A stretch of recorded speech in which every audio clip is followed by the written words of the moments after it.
Olá, sejam todos muito bem-vindos a mais um episódio do Ponto Final, um podcast do portal O Fluxo. E hoje estamos com um convidado diferente, um convidado muito especial conosco aqui para falar sobre a universidade. Estamos aqui com o reitor da universidade, Gilmar Pereira. Eu vou falar o seu currículo aqui, se eu tiver errado, o senhor me corrija depois.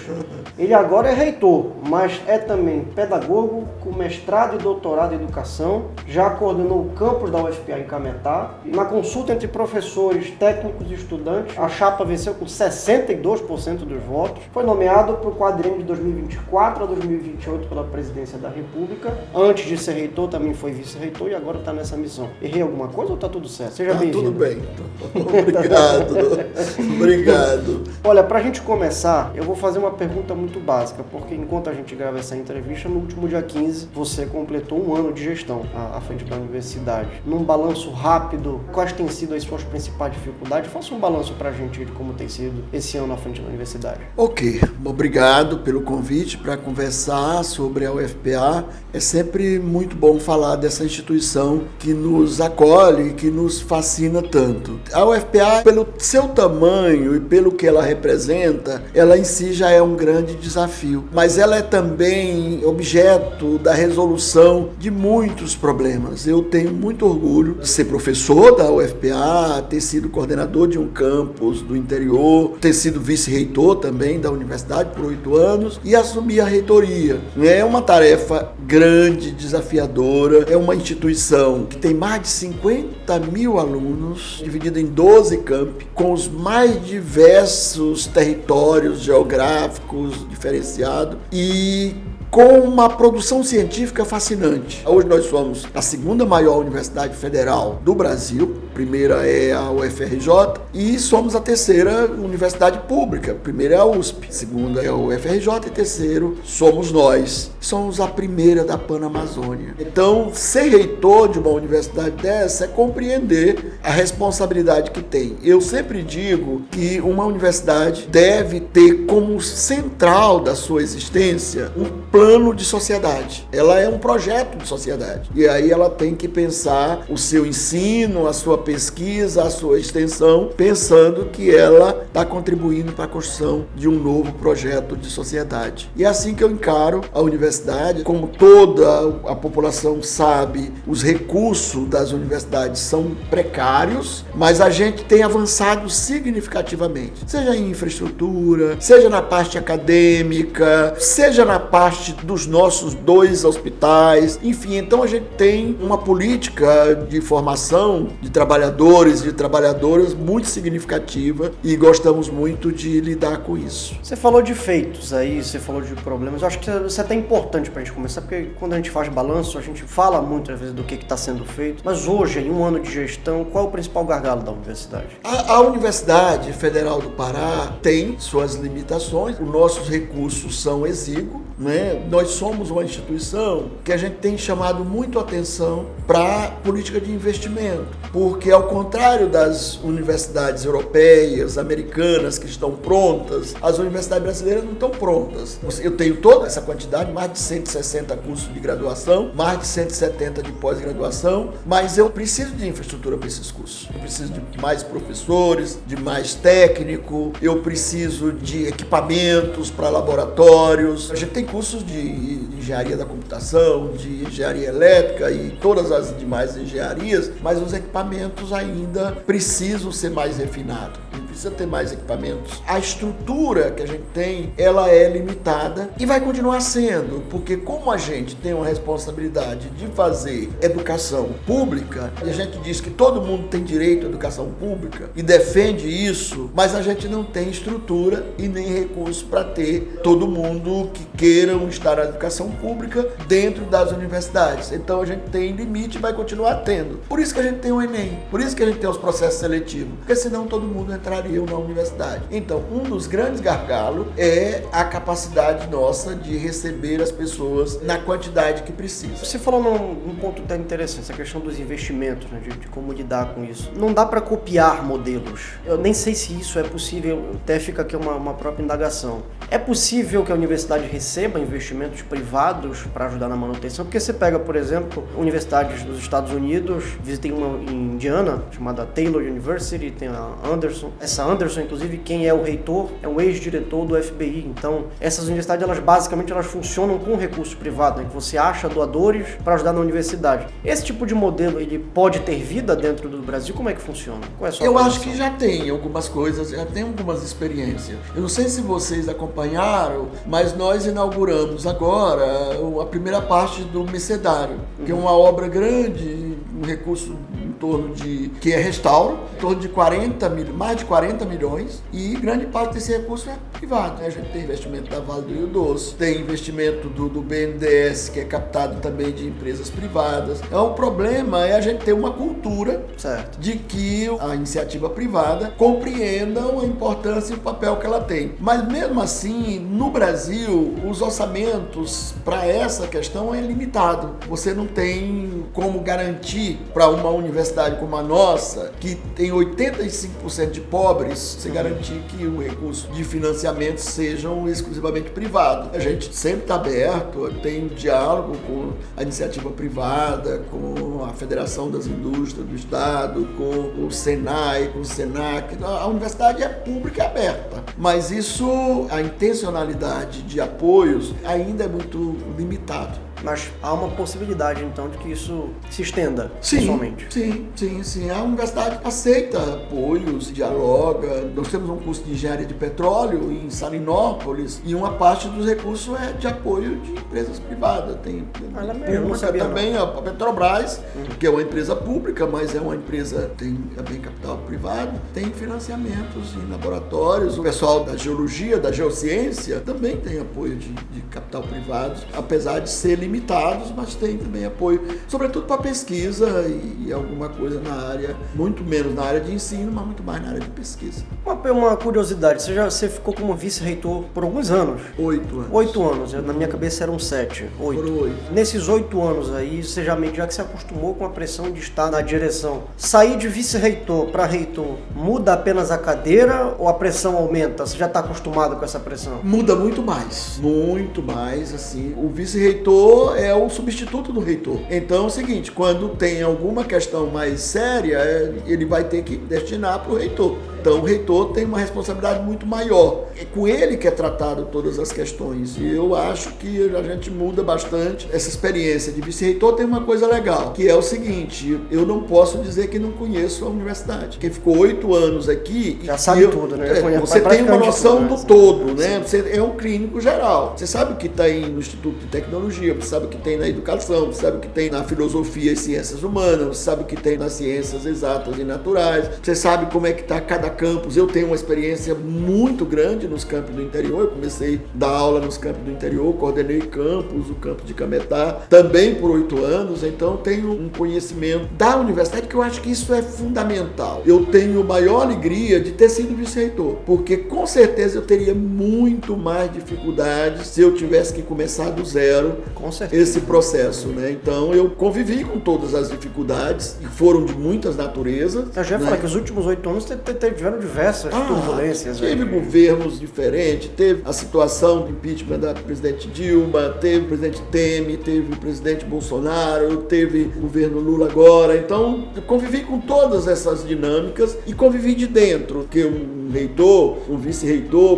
pela natureza do cargo, ele está o tempo inteiro convivendo com autoridades brasileiras e estrangeiras. Ter sido vice-reitor e reitor, porque o vice-reitor também ele é um reitor. Claro. Porque ele acaba, o reitor viaja muito e tem atividades, que é o meu caso, e o vice assume e tem todas as responsabilidades, claro, respeitando que ele está ali naquele momento, é uma coisa momentânea, mas ele tem a oportunidade de lidar com todo o processo. Eu fiz uma pesquisa e eu vi aqui que eu vou até ler aqui, a Associação Nacional dos Dirigentes das Instituições Federais de Ensino Superior, a ANDIFES, né? Ela divulgou nota em maio desse ano sobre a limitação financeira na lei orçamentária de 2025. Como é que ficou essa situação? Porque parece uma restrição nos gastos discricionários das universidades. A gente faz isso quase todo ano. Infelizmente, eu tenho uma tese e tenho defendido ela, que nós, reitores, precisamos ter mais tempo para tratar da academia. E por que isso? Porque uma parte significativa do nosso tempo a gente passa falando de recurso para manter a universidade. Você falou da Andifes, a gente tem uma reunião mensal. Além das extraordinárias, tem uma mensal. Todo mês, os reitores do Brasil,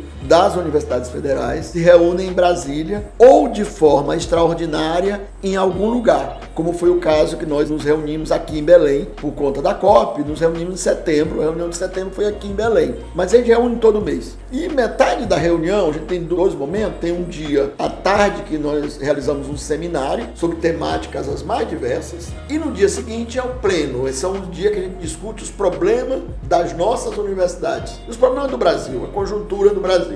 Não tem um mês que a gente não discuta a questão orçamentária das universidades. Porque nosso orçamento é limitado. Você pega uma universidade como a nossa, que nós temos 50 mil alunos, mais de 50 mil alunos, temos restaurante universitário em Belém, mas não temos nos 11 campi. Então, esse é um gargalo. Você me perguntou dos gargalos naquela época, esse é um gargalo. A gente tem em Belém, e a gente tem muitos meninos e meninas pobres, mas em breves, com certeza, eu tenho mais meninos pobres e meninas pobres do que em Belém. Claro. E lá eu ainda não tenho restaurante universitário, então eu tenho que trabalhar, eu falei de breves como um exemplo, mas podia ser Altamira, podia ser Cametá, podia ser Tucuruí, podia ser Bragança, podia ser Ananindeua. Todos os lugares que nós temos campo, a gente tem essa limitação e precisamos trabalhar para avançar nesse sentido. Vamos de parceria com o setor privado. E como é a relação da universidade com a prefeitura, com o governo do estado? Dá para melhorar? A gente se dá muito bem. Eu tenho conversado muito, já fiz eu acho que umas 5 reuniões com o prefeito de Belém. Antes dele tomar posse, eu recebi lá no mercedário. Depois eu fui lá pagar a visita que ele tinha me feito. Fui lá no palácio, lá do Dr. Lemos, para conversar com ele. Temos conversado, temos nos colocado à disposição naquilo que a gente puder contribuir. A universidade é isso. A universidade não tem partido. Não pode ter. Reitor não tem partido, não pode ter. Reitor tem que tratar com todo mundo, trabalhar e respeitar todo mundo. A gente tem que se encontrar também com o governo do estado. Tem uma parceria forte com a Secretaria de Cultura. Temos feito eventos junto com a secretária Úrsula. Os últimos foi esse do mercedário. Temos na parte da cultura, ela tem usado coisas nossas, da música e do teatro. Temos dialogado muito fortemente e queremos dialogar. Esse aqui é um exemplo, aqui é uma parceria com a universidade. O Parque Tecnológico é uma parceria, é um terreno que é da universidade, mas que é cedido para o governo do estado. Eu tenho uma facilidade muito grande de lidar com as pessoas, porque eu entendo que não sou eu, o Gilmar, que está lidando. É a universidade. Eu não tenho o direito de ter inimizade. Como reitor, eu tenho a obrigação de lidar com todo mundo. E a gente tem se dado muito bem. Eu espero que a gente faça com que essa nossa relação de amizade se transforme numa relação também produtiva, do ponto de vista da gestão, do ponto de vista dos investimentos. Quem ganha com a universidade é os governos municipais, o governo estadual, que é para eles todos que nós trabalhamos, é para a sociedade. Eles têm um papel de dirigir a sociedade e nós temos o papel de formar a sociedade, produzir pesquisa, fazer extensão, produzir ensino, atender nos nossos hospitais. Pouca gente sabe que na UFPA tem 2 grandes hospitais extraordinários que fazem pesquisa. Nossos médicos, nossos enfermeiros, nossos fisioterapeutas, assistente social, psicólogo, a grande maioria são doutores. Eles atendem, prestam serviço, porque é importante de prestar serviço, mas mesmo quando eles estão prestando serviço, eles estão fazendo pesquisa. Uma universidade pública que lida também com prestação de serviço. E temos acordos e ações, os hospitais são 100% SUS, temos trabalho junto com a Prefeitura de Belém. Com a Secretaria de Saúde, a gente reúne a nossa superintendente, a professora Regina Feio, faz reuniões permanentes com o secretário de Saúde do município de Belém e com o secretário de Saúde do Estado. Você falou uma coisa interessante nessa sua fala, que foi que a universidade ela não tem partido, que o reitor ele não tem partido. Para quem é de fora da universidade, para quem não conhece o ambiente acadêmico, acha que a universidade ela tem um lado político, sim. O discurso que foi muito dito por aí é que a universidade ela é um antro de partidos de esquerda. Até que ponto é verdade isso da universidade não ter partido? Porque assim, reitores geralmente precisam conversar com setores da academia que são ligados a movimentos de esquerda. Até que ponto não tem partido? Olha, o cidadão pode ter o seu partido e votar em quem quiser. O reitor não pode se dar ao luxo de ter escolhas públicas. O reitor tem que conversar com o deputado da esquerda, da direita, do centro, porque é o papel dele. Se engana quem acha que só tem gente da esquerda. Tem muita gente da direita também. E o reitor é reitor de todo mundo. Tem professores que são da direita, tem professores que são da esquerda. A universidade é um espaço político, não é um espaço partidário. É diferente. Quando você ensina na universidade, você ensina também numa perspectiva política. Quando você fala com os engenheiros mecânicos, dos carros e etc. Você está falando de carro para ser vendido para alguém. É uma perspectiva política. Quando você fala do atendimento do SUS, você está falando de uma questão da saúde. É também uma questão política. Você ensina, é uma questão política. O que eu estou dizendo é que você, como reitor, você não pode ter um partido. Não posso me dar o luxo de eu vou falar só com a direita ou vou falar só com a esquerda. Eu não vou falar com todo mundo. Eu tenho uma obrigação de tratar com todo mundo e encaminhar as coisas para todo mundo e receber todo mundo. Essa coisa das emendas parlamentares, deputado da direita e deputado da esquerda que ofertam emendas para a universidade. Quando oferta, ele pode dizer, e nós também falamos, aqui tem recurso do deputado X, aqui tem recurso do senador Y, porque é da natureza da universidade. É uma leitura que precisa ser desmistificada. Tem gente militante dos diversos partidos, também da direita, da esquerda, da direita, mas são a comunidade. Mas a instituição em si, ela não tem partido nenhum. Você tem muitos anos já dentro da universidade, então como você mesmo disse, a experiência de vice-reitor lhe deu aí a oportunidade de conhecer praticamente todos os cantos da universidade. E isso, quando a gente puxa para momentos a nível nacional, você fala em diálogo, mas hoje é mais difícil ter diálogo político entre os lados do que alguns anos atrás?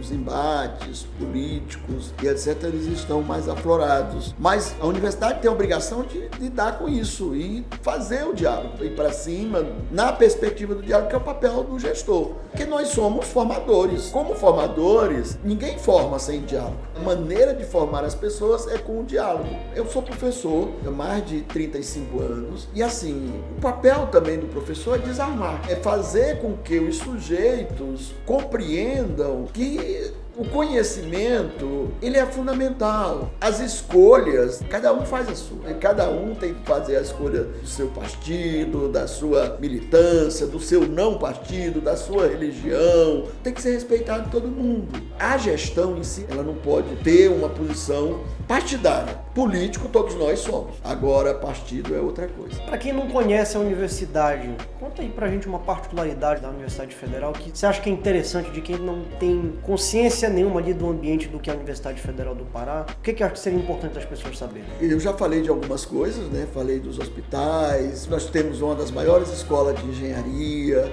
mas eu tenho uma coisa que eu acho que é importante que as pessoas saibam. Nós somos uma universidade que tem 85% de filhos de trabalhadores. É muita coisa. É uma universidade que traz para si um número extraordinário de pessoas que não teriam acesso à universidade. Então isso para mim é uma particularidade extraordinária e aí com um detalhe dessa particularidade. Quando a gente fala 85, eu estou generalizando. Mas quando eu pego, por exemplo, um município que a gente tem em campo, como Cametá, esse número vai para mais de 90% de filhos de pessoas que não teriam como fazer um curso superior se o curso não fosse lá em Cametá, ou lá em Bocajuba, ou lá em Baião, ou lá em Limoeiro, ou lá em Medicilândia, no caso da região do Xingu. Para mim, essa é uma particularidade importante, porque a gente está começando a fazer com que a sociedade inteira comece a ter acesso ao ensino superior, que é acesso a melhores condições de vida. Boa parte dessa meninada, é a única maneira deles melhorarem de vida é estudando. Você falou agora dessa questão da universidade em outros municípios. Você defende muito uma interiorização da universidade. Eu vou fazer uma analogia que não é exatamente com a universidade. Eu estive em Ponta de Pedras e eles inauguraram ali uma escola de tempo integral. Linda a escola. Mas ela está esvaziada porque ela é apenas um prédio. Você construir um prédio de uma escola de tempo integral é muito fácil. O difícil é você ter o que você precisa para manter essa escola no dia a dia. Por onde tem que andar a universidade para que o discurso de interiorização, que é um discurso corretíssimo e muito justo, que ele seja cada vez mais difundido, mas por onde tem que andar para que esse discurso não faça com que a interiorização transforme a universidade em uma universidade de fachada no interior? Olha, eu tenho 35 anos na universidade. Acho que uns 60%, 70% deles foi no interior. Você imagina o que era esse estado em 85? Em 85, o estado do Pará tinha fora de Belém e Ananindeua 25 mil professores. Pesquisa realizada pelo governo do estado da época. Desses 25 mil professores, você sabe quantos professores tinham curso de graduação? Quantos? 150. É assombroso, né? Meu Deus. 150. Apenas 150 tinham curso superior. Em cada cidade do interior, você sabia quem era o sujeito que era pedagogo, ou que era geógrafo, ou que era matemático. A briga naquele momento era para o ensino médio, não era para o ensino superior. Então, quando a UFPA vai para o interior em 85, para 87, 85 ela faz o vestibular, 86 ela faz o vestibular, 87 ela vai para o interior.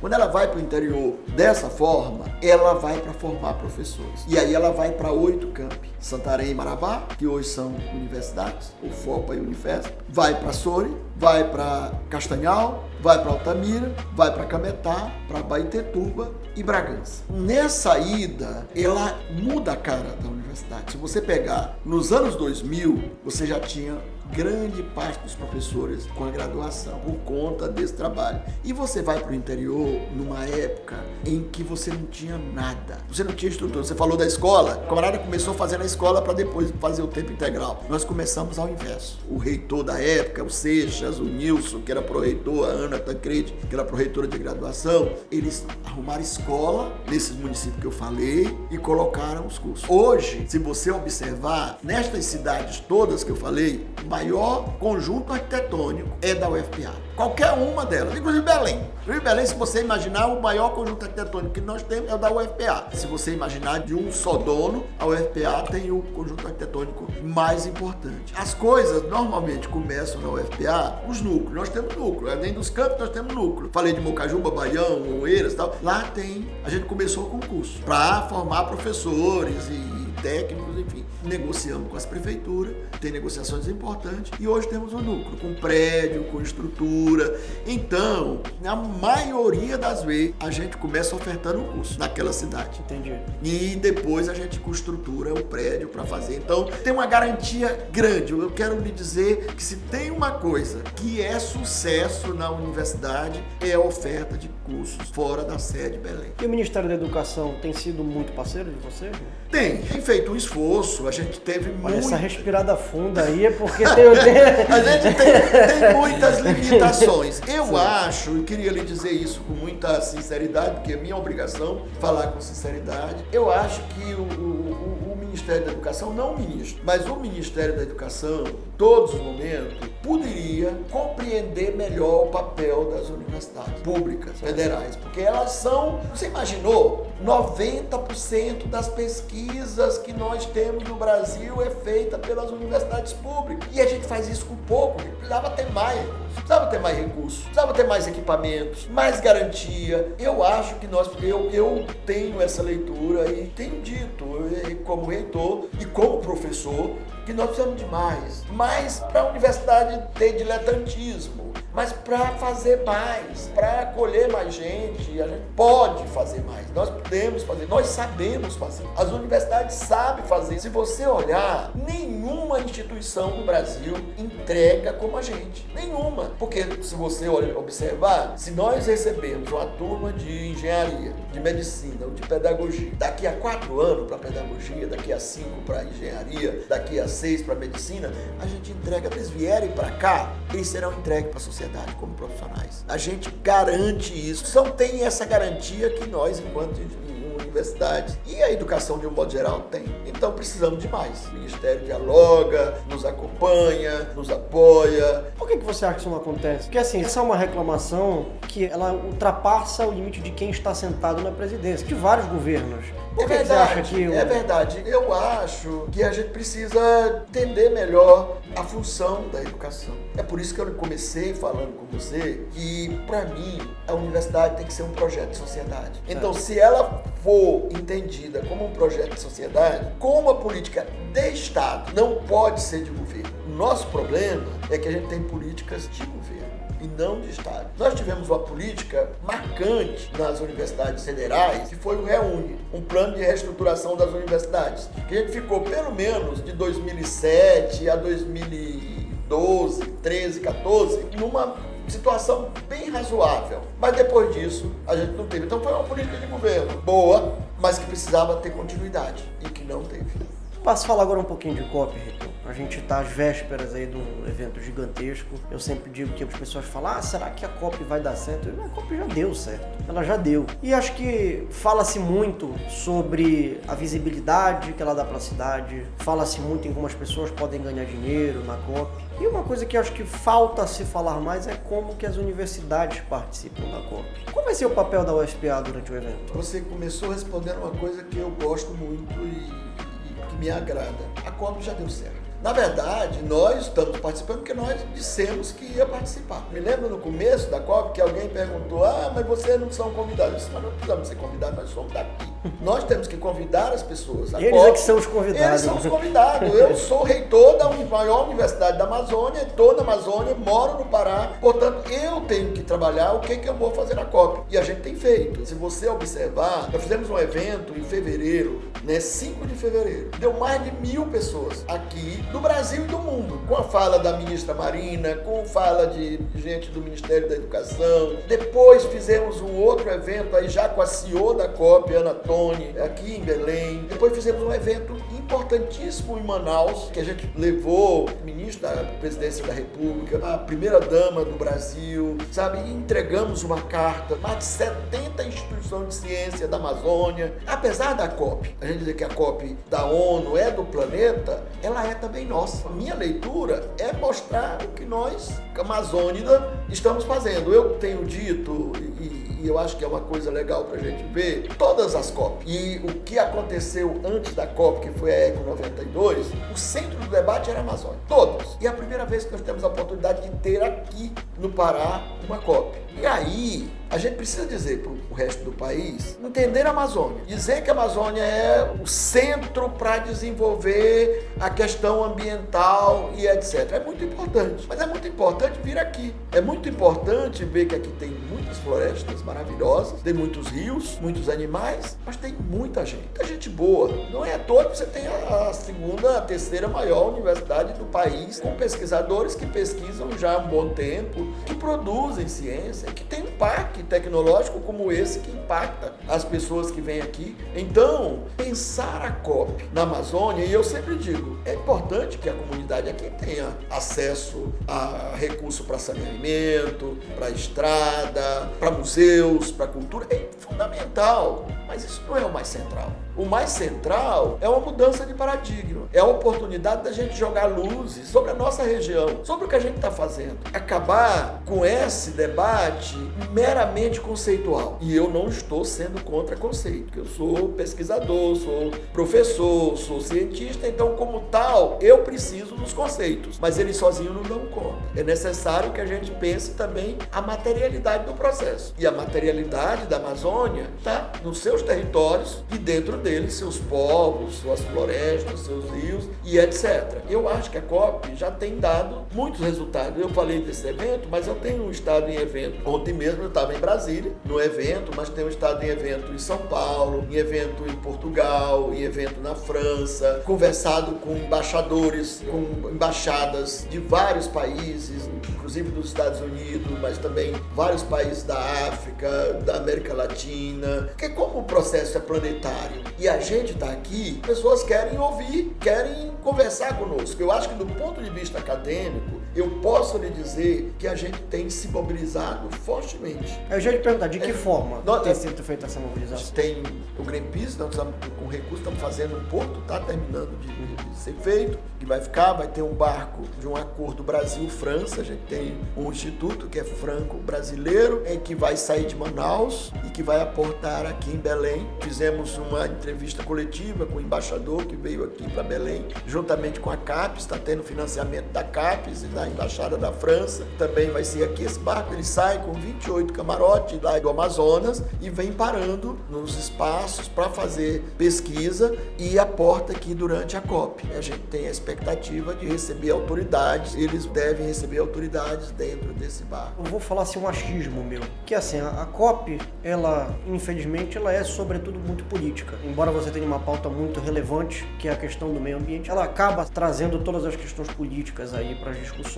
E como tem acontecido, os resultados das últimas COPs, ele acabam ficando muito aquém do que se esperava, muito por culpa dos ditos países desenvolvidos. E a gente naturalmente corre o mesmo risco desse esvaziamento. E eu acho assim que a universidade, ela é o coração para que as discussões elas não terminem no dia 22, 23 de novembro. É onde as discussões elas podem ter retorno, onde as pessoas podem voltar para continuar as discussões. Porque nada vai ser de fato resolvido em 15, 20 dias. As pessoas precisam voltar, se de fato estiverem se importando com o meio ambiente, ela tem que ser uma discussão contínua. Como é que a universidade ela pode se blindar de um possível esvaziamento e se preparar para isso? Muito boa a sua reflexão. Eu trabalho com a leitura da COP em 3 momentos. Eu acho que esse é um deles. Nós estamos vivendo desde que decidiu que a COP vai ser no Pará e no Brasil, que a gente se envolve cotidianamente. Então esse é um momento importantíssimo. Depois tem os 10 dias, 12 dias com as autoridades, que também é muito importante, porque permite que as autoridades se encontrem. Mas para mim, o momento mais importante é o depois. É como nós vamos fazer com essas informações todas, com esse debate todo. Eu acho que a COP de Belém, eu quero lhe dizer,